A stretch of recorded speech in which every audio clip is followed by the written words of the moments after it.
I shouldn't have read the description because I would have been surprised. Yo, I just found out this is actually the top 3 places you can't go and people who went anyways. I thought this was going to be a full dedicated video to this statue will kill you. But either way it go, what's good? How you day going? Morning, evening, night, whenever you're watching this video. Yo, I'm not going to do a long intro, talk your ear off, because I am curious about this mud. And if the thumbnail is actually in the damn video, because I know a lot of times the thumbnail is just used to bring you in, whatever, right?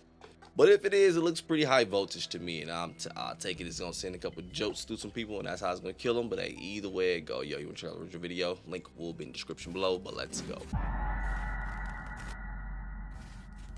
This video is brought to you by Current. Today, we're going to look at 3 places you can't go and people who went there anyways. But before we get into today's stories, if you're a fan of the strange, dark, and mysterious delivered in story format, then you've come to the right place because that's all we do, and we upload once or twice every week. So if that's of interest to you, please offer to do the like button's laundry, but be sure to stop the dryer when their clothes are still slightly damp. Also, please subscribe to our channel and turn on all notifications so you don't miss any of our weekly uploads. All right, let's get into today's stories. I got to mute it right here because this crap is copywritten now.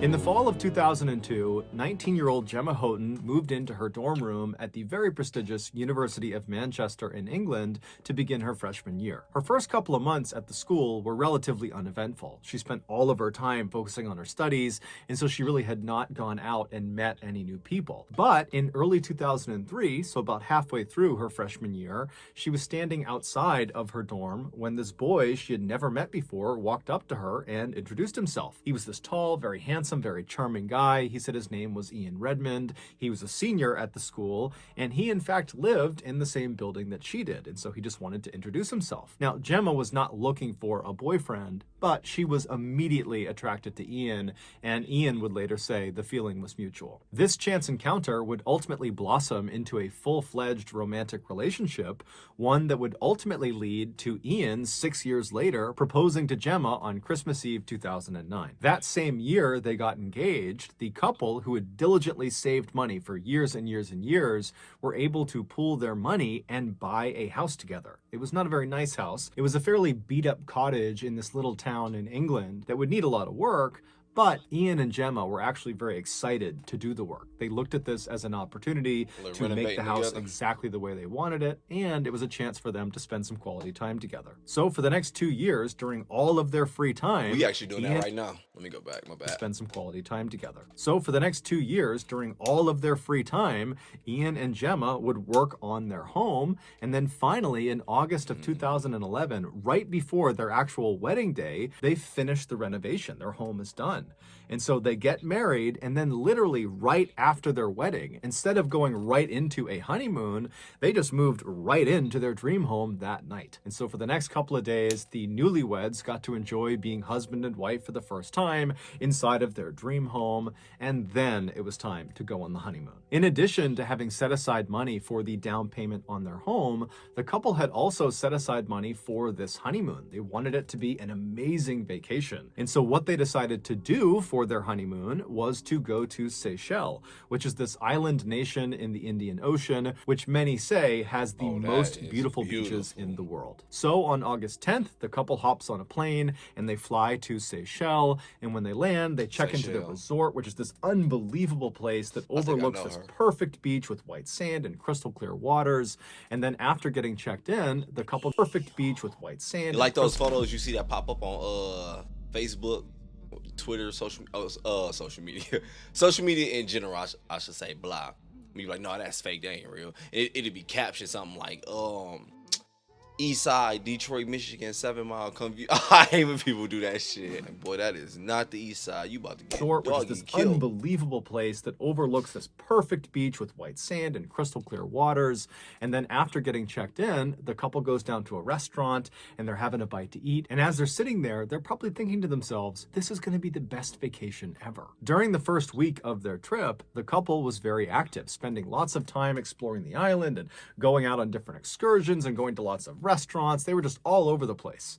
And so come Tuesday, August 16th, which was the start of their second week and final week of this honeymoon, the couple was kind of tired from all the activity. And so they decided they would just have a lazy day at the beach that day. And so the couple grabbed their swimsuits and their towels and their chairs, and they left the resort and headed down to the beach right outside. And then after finding a decent spot on the sand, they set up their chairs and towels, put their stuff down. And Gemma, she laid down on one of the chairs to begin sunbathing.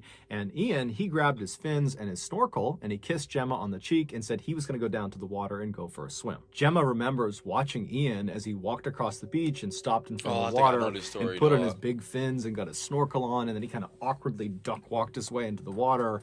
And Gemma remembers just smiling and laughing to herself, watching him awkwardly do this, and then thinking to herself how lucky she was to be married to such an amazing guy. She really loved him so much. After Ian had finally gotten into the water and had begun his snorkeling journey, Gemma laid back and began to doze off to sleep. A little while later, though, Gemma suddenly woke up to the sound of what almost sounded like someone sneezing really, really loudly. And so instinctively, she sat up and scanned the waterline for her husband, but all she saw were other tourists in the water swimming and snorkeling and doing all sorts of stuff. She couldn't find Ian. And then she heard a... We got to add real quick. I could be wrong, but I think this is the one. Didn't he gonna get bitten in half by a shark or something, right? I'm all let the ads play, actually. I went back for her husband, but all she saw were other tourists in the water swimming and snorkeling and doing all sorts of stuff. She couldn't find Ian. And then she heard a male voice calling out for help, and it was coming off to the right towards the top of the beach, pretty far away from her. And she turned and she saw Ian.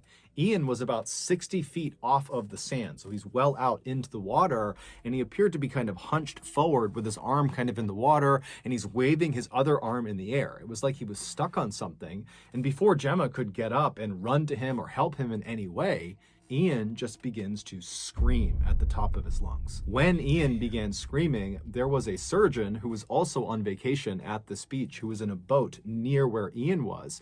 He hears the scream and he boats over to Ian, and he and the guy who was in the boat with him managed to pull Ian out of the water. They get him on the boat, and Ian is alive and he's conscious. But he is missing his entire left arm. He's missing the majority of his left thigh, and there was a huge chunk missing from his midsection. It would turn out Ian had been attacked by a bull shark, one of the most aggressive sharks in the world. That sneezing sound that Gemma had heard that had startled her awake was the sound Ian had made through his snorkel when the shark bit down on him. The surgeon rushed Ian to the shore and pulled him out and got him on top. I mean, that shark bit him that hard that she heard it come through his snorkel like a sneeze, man.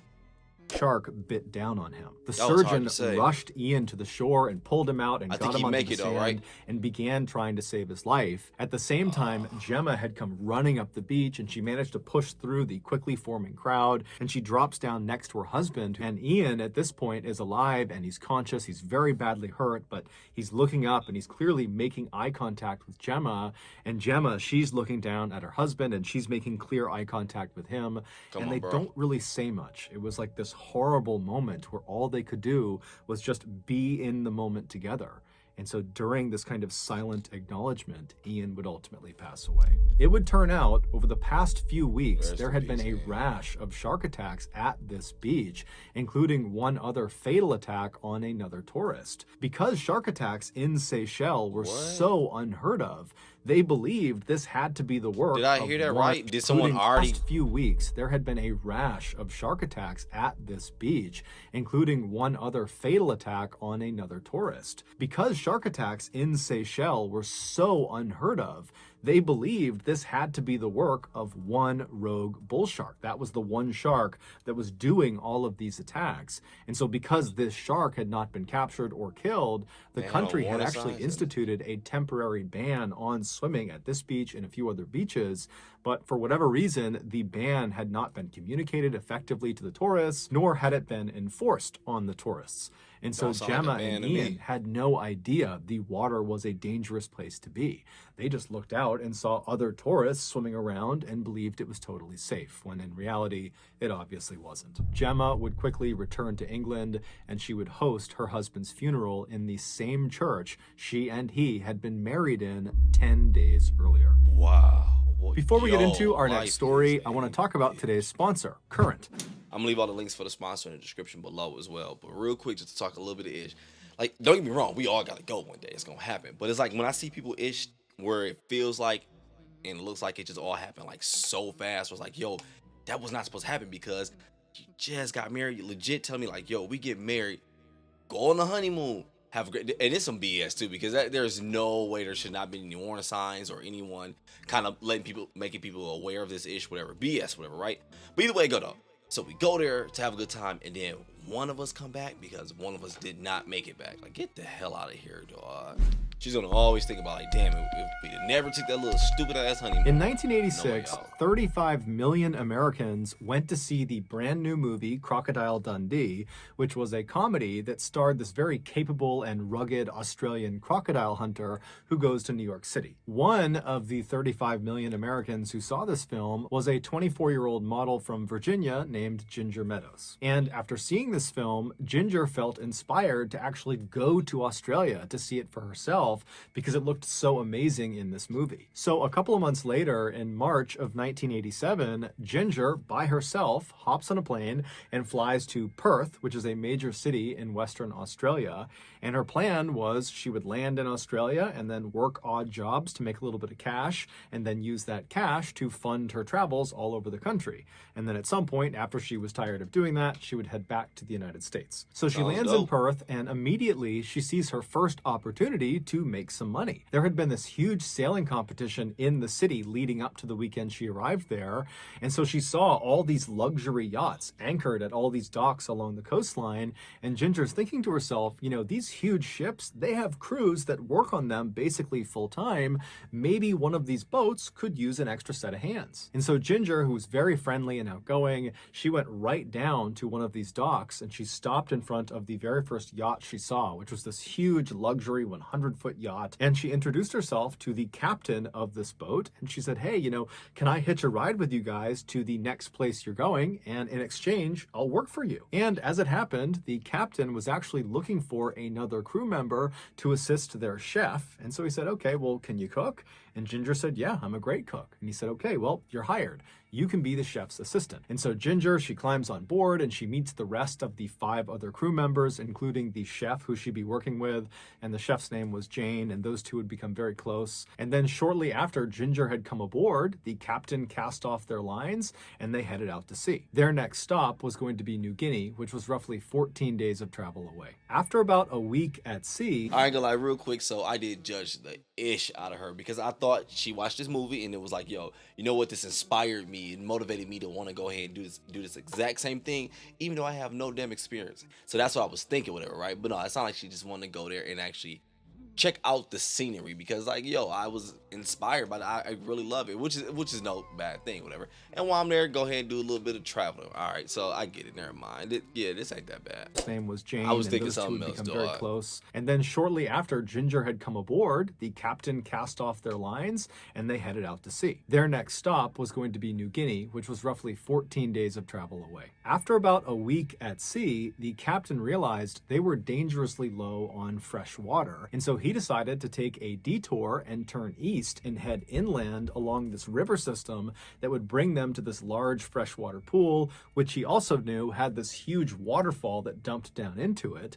And so he figured they could go right underneath this waterfall and fill up their jugs with all this fresh water and then head back out and they'd be good. So on the morning of March 29th, the captain anchored the yacht out at sea near the mouth of this river system, and then he lowered the yacht's dinghy, which is a smaller, more agile boat. And once that was in the water, he, Ginger, Jane, and the rest of the crew, they hop in this dinghy along with all these large empty water jugs, and they begin making their way towards this river. And so they're traveling up this river for a little while, and then finally they get to this huge freshwater pool, and right in front of them is this amazing waterfall, and everybody is just totally awestruck by this waterfall. It's like a gem in the middle of nowhere, because they're in very rugged Australia at this point. And so the captain, he brings the dinghy right near the the base of the waterfall, and one by one they hold up their water jugs and they fill them with fresh water, and then they're about to turn and go back out to sea and get back on their yacht when the captain thinks to himself, you know what, we've been at sea for 7 days straight, it's been very monotonous, maybe it would be a good thing to stick around here for a little bit longer and maybe even hike up to the top of this waterfall and enjoy the view and kind of enjoy the scenery before we head back out to sea. And so he says to his crew, hey, do you guys want to go to the top of this waterfall? No. And everyone agrees it's a great idea, with the exception of Jane. She did not feel like hiking to the top of this waterfall. She said she would stay down in the dinghy and wait for them. Now, this pool is basically surrounded on all sides by...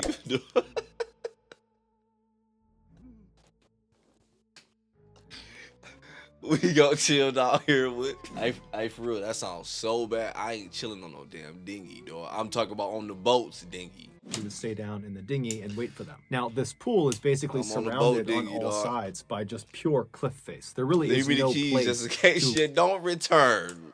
Surrounded on all sides by just pure cliff face. There really is no place to land this dinghy. There's no flat surfaces. You basically have cliffs that go directly into water, and then also you have the river that feeds back out to the ocean. So the captain brings the dinghy right up against the cliff face right next to this waterfall, and he and Ginger and the other crew members not named Jane climb out of the dinghy onto this cliff face, and they begin climbing, literally climbing up this wall towards the top of the waterfall. Now, everyone was able to do it except for Ginger. She kept slipping on the rocks. It was very steep. It seemed kind of dangerous. And so at some point, she abandons the idea and goes back. Don't get me wrong.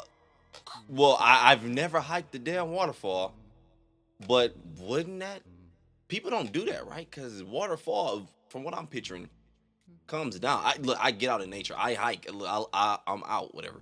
But a waterfall, never in my life tested one of those. But wouldn't the pressure be pushing you down? And maybe it's rocks, because maybe it's not like what I'm thinking. I'm thinking like a movie, cartoon shit, where it's like the water coming down. Even though he gave me a picture, whatever, I'm picturing just the water just coming down and we're under the water going up the rocks. But maybe there's like stepping stone type of rocks where it's like, okay, the water don't really touch this area.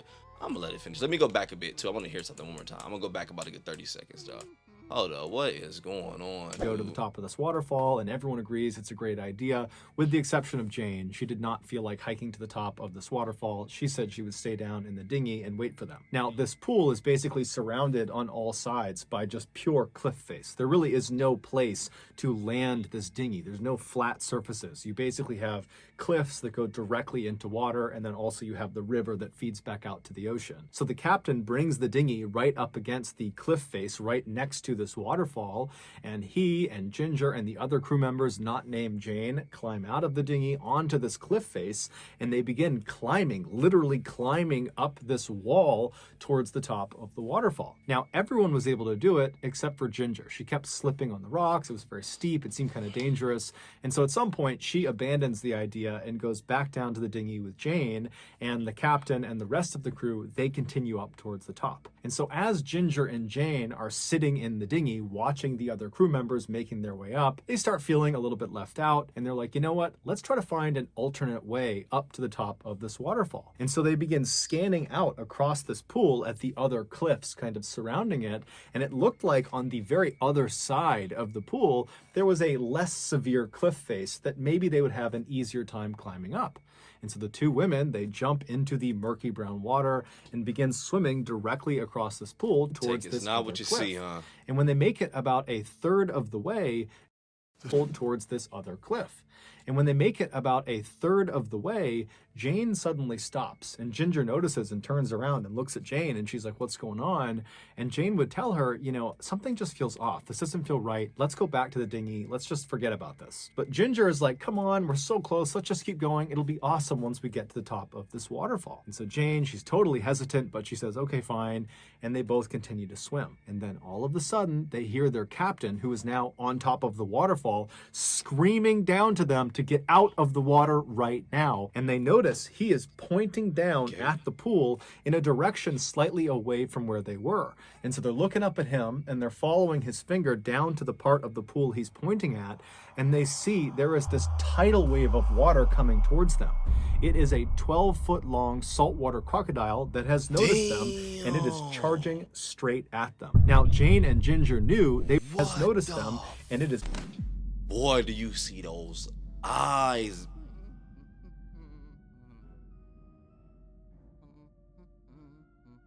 They gotta pass the fuck out. My bad, I was legit staring at that gator because I was legit trying to picture that mug running towards me. In its territory at that. Boy, ain't nothing I can do. He's pointing at, and they see there is this tidal wave of water coming towards them. It is a 12-foot long saltwater crocodile that has noticed them, and it is charging straight at them. Now, Jane and Ginger knew they were too far away from the dinghy to be able to swim to it before this crocodile was going to reach them, and so their next best choice was just to turn and swim towards the nearest cliff face, because again, there is no place to get out of the water. There's only cliffs. And so they swim towards this cliff face, which is right on the edge of the bottom of the waterfall, and so water is landing on them, and they reach the cliff face, and they're trying to climb up and pull themselves out of the water, but there's nowhere to grab onto. It's all totally slick. There's no good handholds, and so all they have is this little ledge that is in the water that they're standing on, but they're still halfway into the water. And so after they struggle for a minute trying to pull themselves out of the water and they realize they can't do it, they both just turn around and they lock arms and they look out through the water that's falling down in front of them into the pool, and they see this crocodile has followed them, and it is now stopped right on the other side of the water that's falling down, and it's just staring at them with its mouth wide open.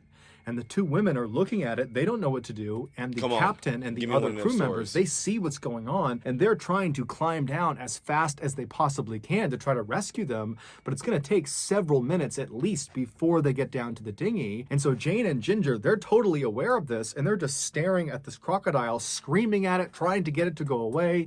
And at some point, the crocodile does just close its mouth and sink below the surface. But now they don't know where it is. Is it one of those type of animal, one of those type, excuse me, puberty. I could be wrong, but let me know if I am, whatever. But if I remember correctly, I remember a few of you in the comments in the one video we watched about the other story. I think it was called Blackwater, or I forgot what it was called, but basically the same type of situation with these crocodiles that were attacking these kids in a tree, whatever, but it was kind of playing with them in a way, right? Is it one of those situations? Or is it really, because I'm hoping on some cartoon-ish, like it's scared of the waterfall. Even knowing damn well I know that ain't the case, but I want it right now. Staring at this crocodile, screaming at it, trying to get it to go away. And at some point, the crocodile does just close its mouth and sink below the surface. But now they don't know where it is, and this causes Ginger to completely panic, and she lets go of Jane's arm, and she dives into the water off to the right and attempts to swim away from the crocodile back over to the boat. But Ginger only made it 2 strokes before the crocodile suddenly re-emerged underneath her and grabbed her by the waist and pulled her under the water. Jane is just standing there watching all of this happen. Jane, not even being funny. If I'm Jane, because I know it got you. I'm gone now. Ain't nothing I can do, dog. Shit. It got you. I gotta use this shit to my advantage now. I gotta survive, boy. Stop fucking playing with me. I want to go in this motherfucker anyway. And grabbed her by the waist and pulled her under the water. Jane is just standing there watching all of this happen in front of her. She has no idea what to do. The crew is still not down in the dinghy, so she's totally stranded. And she's just staring at the area where Ginger has been pulled below the surface. And just seconds after she's been pulled under, the crocodile re-emerges with its head pointed towards Jane. And in its jaws is Ginger. And Ginger's got her arms up over her head. She's wide-eyed, and she's looking right at Jane, and Jane makes eye contact with her, but there's nothing she can do, and she just watched as Ginger again was pulled back under, and this time she did not come up again. Ultimately, Jane... Because it wanted to drown you as it's crunch you and shit. It was something. I think it was something. Don't worry about it. was pulled back under, and this time she did not come up again. Ultimately, Jane would be rescued from the ledge. The crew would get down to the dinghy, they'd swing over, they would pick her up, and then about 2 days later, they would find what was left of Ginger's remains. It would turn out the captain. Now I'm wondering if she would have waited instead of doing that little dive. And again, don't get me wrong, this is panic mode. A lot of this shit, again, say I do, I'm quite sure I wouldn't do none of it. But damn, I'm wondering, like, all right, so if she didn't, like, was it? I'm just wondering, was it really scared of the waterfall? I don't know. I really don't think so. Or was it really like, all right, no, I'm just about to F with you, go under. That's some effed up ish. That's trippy, dog. This time, she did not come up again. Ultimately, Jane would be rescued from the ledge. The crew would get down to the dinghy, they'd swing over, they would pick her up, and then about 2 days later, they would find what was left of Ginger's remains. It would turn out the captain was well aware of the threat the crocodiles posed in this river, and he had told his crew, Ginger and Jane included, about this threat, and that at no point should anyone get in this water. But of course, his warning went unheeded. Did he really tell him that though? And I don't know, maybe he did. Let me hear that part one more time. Cause I ain't gonna lie, if he stated that, then it was shit.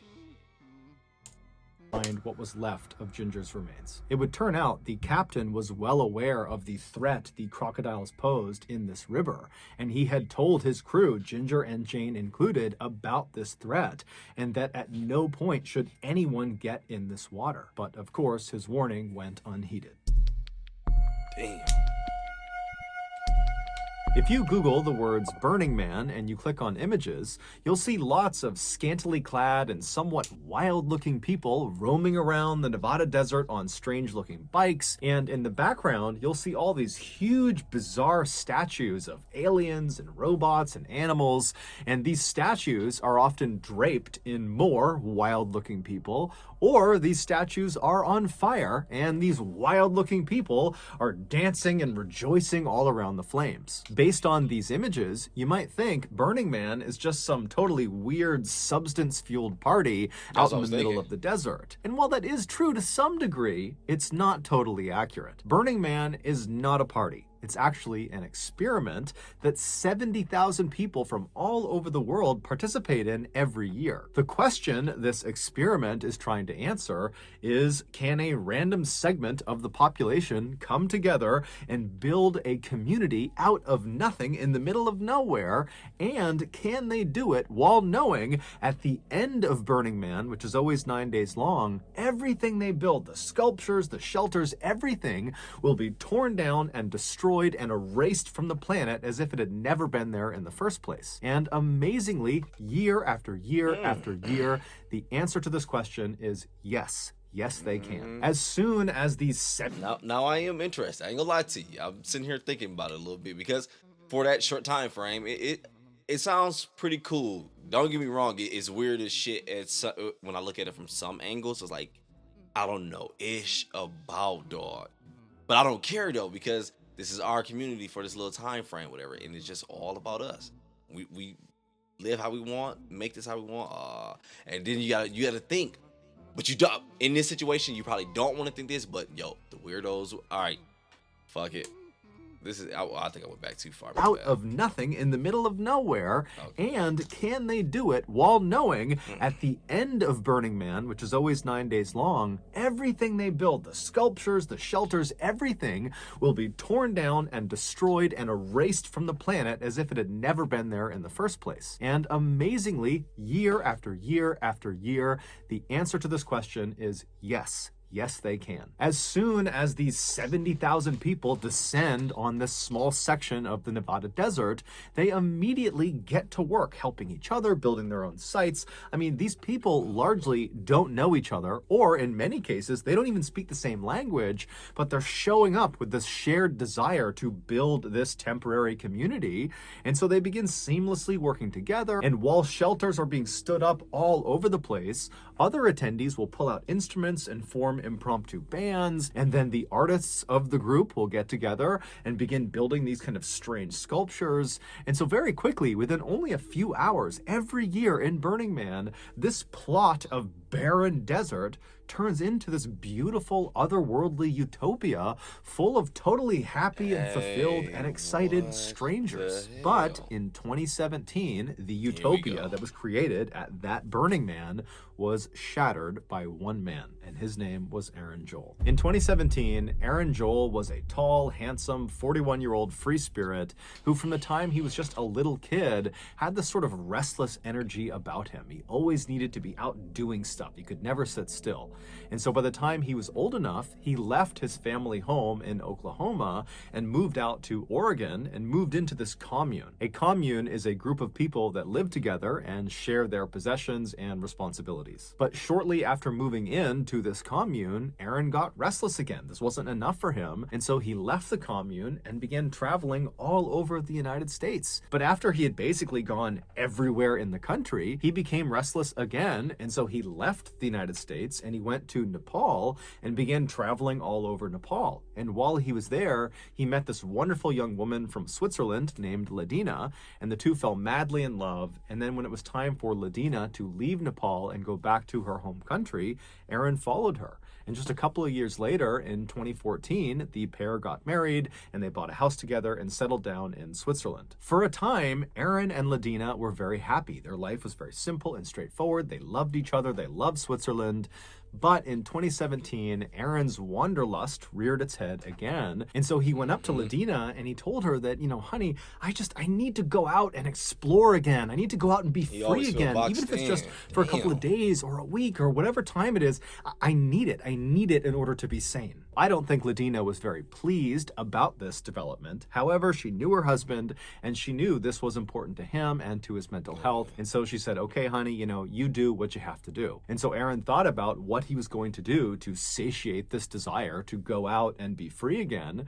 And he settled on attending that year's Burning Man, something he had never done before. So Aaron leaves Switzerland and he goes back to Oregon in the United States. And he meets up with a very close friend of his named Justin. Justin was actually someone he had lived with in the commune when he was there. And so the two, they link up in Oregon, and from there, they drive in Justin's big van out to Nevada. And when they get to Nevada, they drive out to the Burning Man site. And as they're pulling up, they see thousands and thousands of other vans and tents and all these people that are out setting up and building this community, this utopia.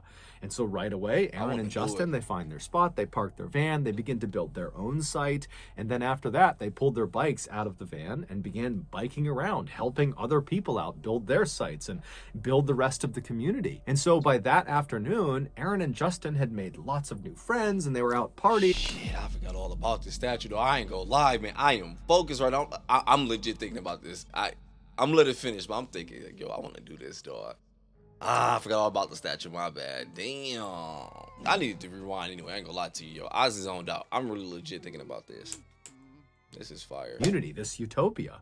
And so right away, Aaron and Justin, they find their spot, they park their van, they begin to build their own site. And then after that, they pulled their bikes out of the van and began biking around, helping other people out build their sites and build the rest of the community. And so by that afternoon, Aaron and Justin had made lots of new friends and they were out partying and dancing and singing with total strangers, just totally immersed in the Burning Man experience. That night, Aaron would actually turn in early while Justin would stay up and continue having a good time with the new people he had met. Aaron was just not a night owl. He liked to get a full night's sleep and then get up early and make himself a smoothie and do yoga. And so this was very normal behavior. Justin would later say that he really looked up to Aaron. And in fact, many people that knew Aaron looked up to him because Aaron, on the one hand, was a total free spirit that would just kind of go where the wind would blow him. But at the same time, he was very regimented and disciplined. He took great care of himself, both physically and mentally, and he just seemed wise beyond his years.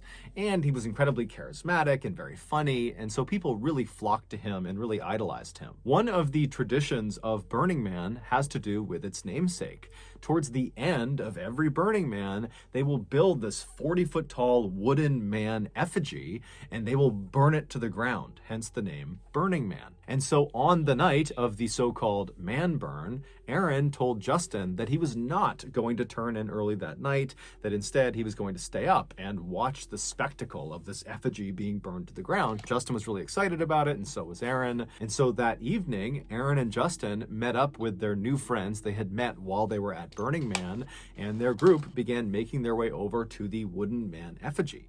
Now, this huge effigy was situated in this huge open clearing, and then standing all around this wooden man are what they called rangers. They're basically security guards for the event that also have some fire training, and they would stand almost shoulder to shoulder or very close to shoulder, facing away from the effigy, forming a perimeter around it.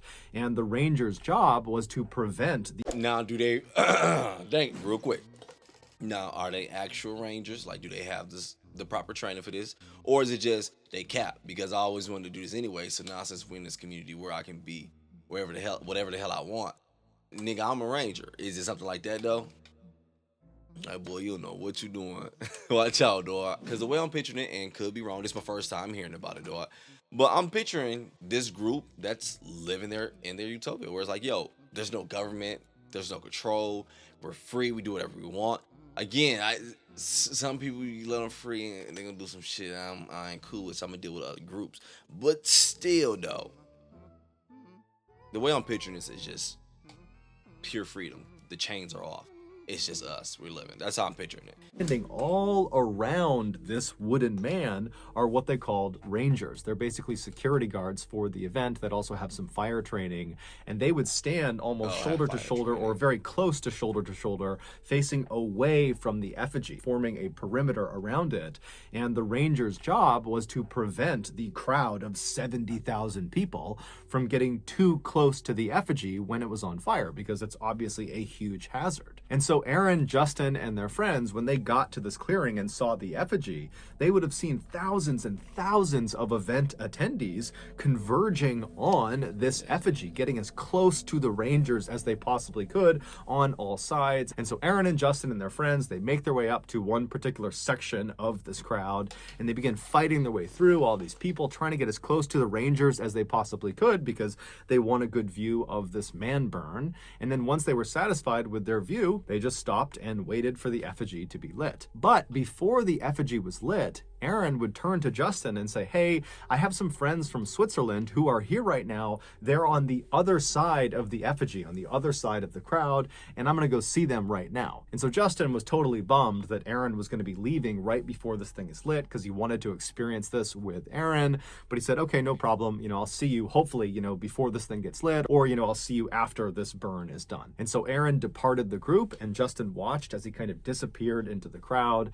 And then Justin turned his attention back towards the effigy, and a little while later, when the sun had gone down and it was totally dark out and the crowd was totally electric as they're waiting for this thing to light, finally they did. They lit the effigy, and as soon as it went up in flames, the crowd of thousands and thousands of people roared with excitement. And this whole time, Justin is totally amazed by what he is watching, but he's also scanning the crowd, kind of hoping that Aaron will eventually pop back up. But at this point, the crowd is so massive and everyone's so tight together that Justin is really not expecting Aaron to come back over to where he had been. It just didn't seem possible. And so this huge wooden man effigy goes up in glorious flames, and everyone's so amazed by it.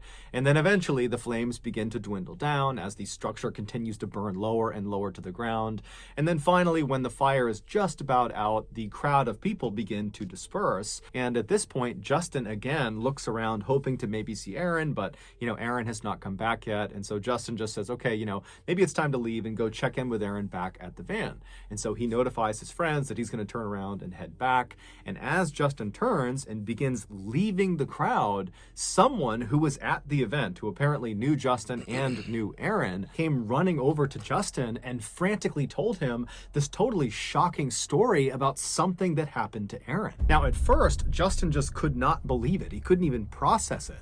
It seemed so outlandish and unbelievable that it just could not have happened. But he was thinking to himself, I haven't seen Aaron since he left to go see his friends from Switzerland, and I have no idea where he is. And so Justin starts looking around the crowd again. He's not seeing Aaron, and he's starting to panic. And so finally, Justin just turns and starts running back towards his van in hopes that Aaron is going to be there. But when he gets back to his van, Aaron is not there, and there's no sign that Aaron has been back after they had left for the man burn. It would turn out that shocking story Justin had been told about Aaron was true. This is that shocking story. After I'm just gonna click random stuff and something I'm sure is. I'm assuming right here. I'm letting the ads play real quick. I'm assuming right here. I'm not gonna lie to you. Cause he definitely sound like he easily feel like he gets boxed in. Like, yo, I have to move. I feel like the chains are on me. I gotta go. I'm taking it he really wanted to go into this statue. I'm taking he went close by it or something. I don't know. He climbed it. I don't know. Could be wrong. Hope I'm wrong. And I ain't gonna lie to you. Once he said that third person came and told Justin what happened, I'm like, whoa, where was you the whole story? At one point I got to thinking like, all right, no, did you do something though? But again, that's just assuming. I'm gonna let the story finish because my answer can change by the end. Let me see what's going on. But when he gets back to his van, Aaron is not there, and there's no sign that Aaron has been back after they had left for the man burn. It would turn out that shocking story Justin had been told about Aaron was true. This is that shocking story. After Aaron told Justin that he was going to go to the other side of the crowd and spend some time with his friends from Switzerland, he disappeared from the group and he made his way over to that far side of the crowd. But we don't know if he actually met up with friends from Switzerland or if that was just some cover to get away from Justin and the other people he was with. But regardless, at some point, Aaron made his way over to the other side of the effigy, away from Justin and away from his other friends. And once he was over there, he pushed his way towards the front of the crowd until he was right in front of the Rangers with front row seats of the effigy. And then after the effigy was set alight and was fully engulfed in flames, Aaron, at some point, bum rushed one of the Rangers right in front of him and was able to push past him. And then before that Ranger or any other nearby Rangers could stop him, Aaron was able to sprint directly into the bottom of this massive effigy, right into the fire, and he disappeared inside of it. Because the crowd was massive and unruly and many people were under the influence of drugs or alcohol or both, because of all of that, even though Aaron is running into the fire right in front of them, it was like nobody noticed. Everybody was in kind of their own worlds, and it's dark out, there's this fire. I mean, there's so many distractions that really nobody noticed this happening besides the Rangers that were immediately affected by Aaron running past them and some of the people that were right at the front of the crowd watching as Aaron did this. And so this is why Justin and the rest of his friends had no idea this had happened, despite the fact they were watching this fire as this was happening. Aaron would ultimately only be inside of the flames for 12 seconds before the Rangers were able to go inside and pull him out. But by that time, it was already too late. Aaron would be rushed to the hospital, but he would die that night. It would later be determined that Aaron was completely sober at the time he decided to run into the burning man, which means he was of clear mind when he decided to do this. And so it was determined that his death had to be a suicide. However, his family and his friends and anybody who knew him are just totally not buying the idea that he decided to commit suicide, especially like this. It just didn't make any sense. This is not something Aaron would have done. He was acting totally normally. His behavior was not erratic. Something else must have caused this to happen. But unfortunately, at this point, no one has come close to figuring out what this other thing could be. And so to date, his death still remains largely a mystery. Ain't gonna lie, sounds like one of those Nick Crowley stories to me.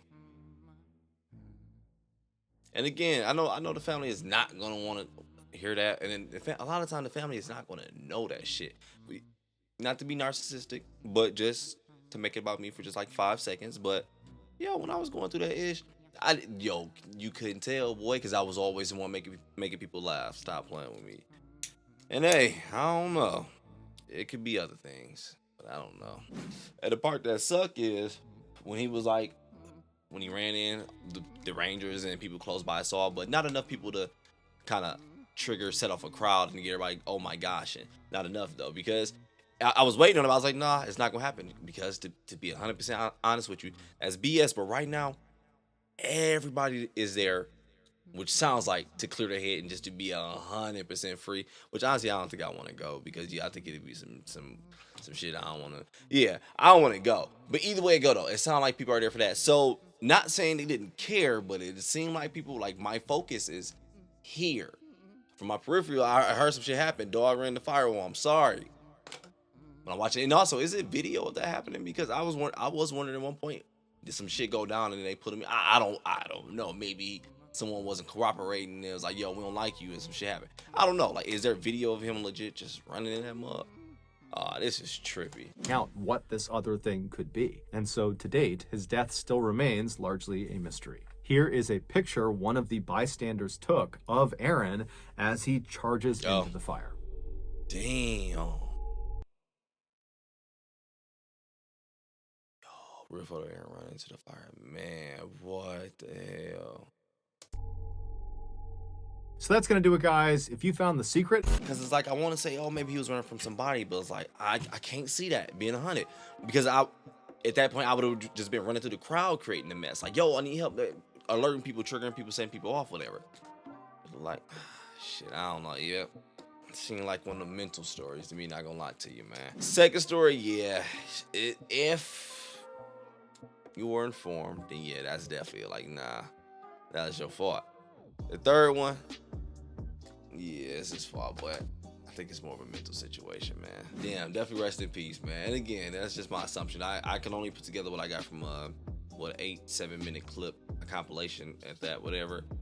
Damn, I thought it was legit gonna be something like the statue was like hella bad, and people every year keep coming to it, and they'll still keep trying to touch it and trying to, like it was gonna be a game or something, like they're just trying to climb it. It's like, you know how people do shit sometimes. And I was thinking like every year they still gonna keep doing it because it was the way the story was going. But it's like, nah, he ran in there and again. Sorry, that one I'm putting that one more on the mental side to me. That sounds like more of a mental story to me, dog. Ooh, but I'm gonna go ahead and get up out of here, man. Enjoy my night. You go ahead and do the same thing. Enjoy your day, morning, evening, night. I need some more water. Whenever you're watching this video, dog, my bad, but I'm out.